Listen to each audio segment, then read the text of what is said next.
Well, it is the 7th November 2023. A very good morning to you and welcome to our News at 9. I'm your presenter, Uma Clement. And in today's news stories, we have a lot lined up for you. But first, let's look at the stories making headlines. Two Wells Fargo employees disappear with Quickmart's 96.94 million shillings. 6 suspects arrested for involvement in KCSE exam malpractices. Government declares November 13 a public holiday for Kenyans to plant trees. And super petrol prices likely to rise to 300 Kenya shillings per litre.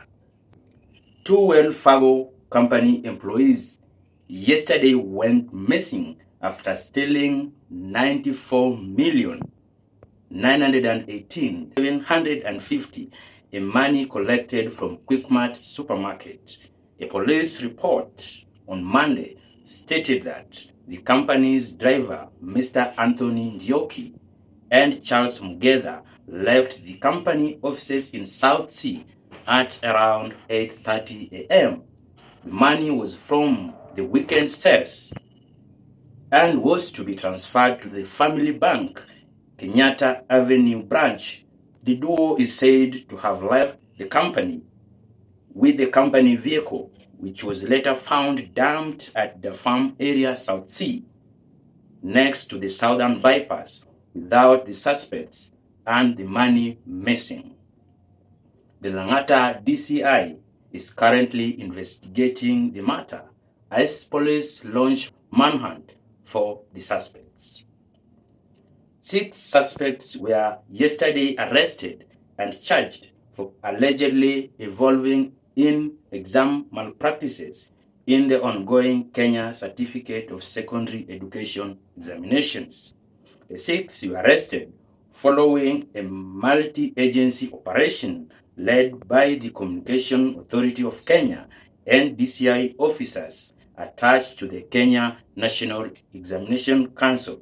According to the DCI, the operation was launched after the Communication Authority of Kenya wrote to the Kenya National Examination Council identifying over 32 social media platforms used to share, sell, and post examination materials.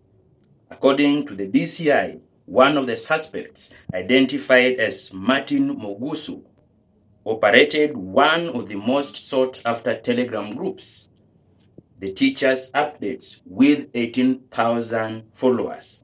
In this group, he called on teachers and parents to relax as they will give them the support they need. Others arrested included 2 students from Thika Medical School, Faith Wairimu and Bilha Atieno Eli, aka Abilo, who is 20 years. The 3 were charged on Monday with, among other offenses, the publication of false information. Interior Cabinet Secretary Prof. Kithure Kindiki yesterday declared Monday, November 13, 2023, a public holiday to give chance for the public to take part in tree plantation. In a Gazette notice dated November 6, Prof. Kindiki said the nationwide tree plantation will be led by President William Ruto and in line with the administration ambitions plan of growing 10 billion trees by 2032.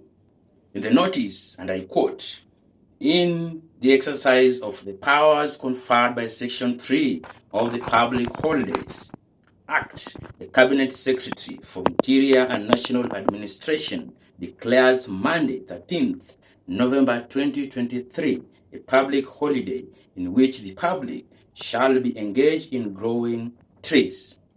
The tree planting exercise will also be marked in all the 47 counties presided by cabinet secretaries and governors, where all Kenyans and the general public will be expected to participate.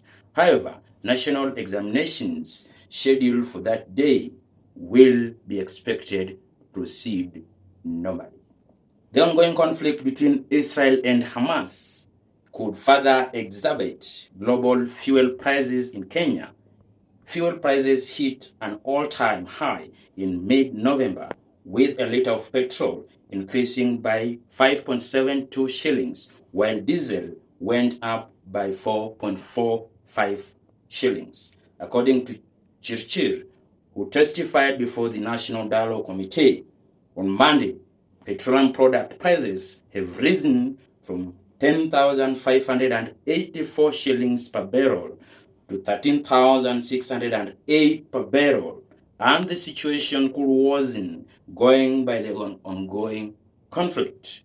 There is apprehension that the escalating tension in the region could drive up oil prices by choking the key transit route for seaborne cargoes of oil and gas from Middle East to the global market, thereby threatening central bankers to control high inflation.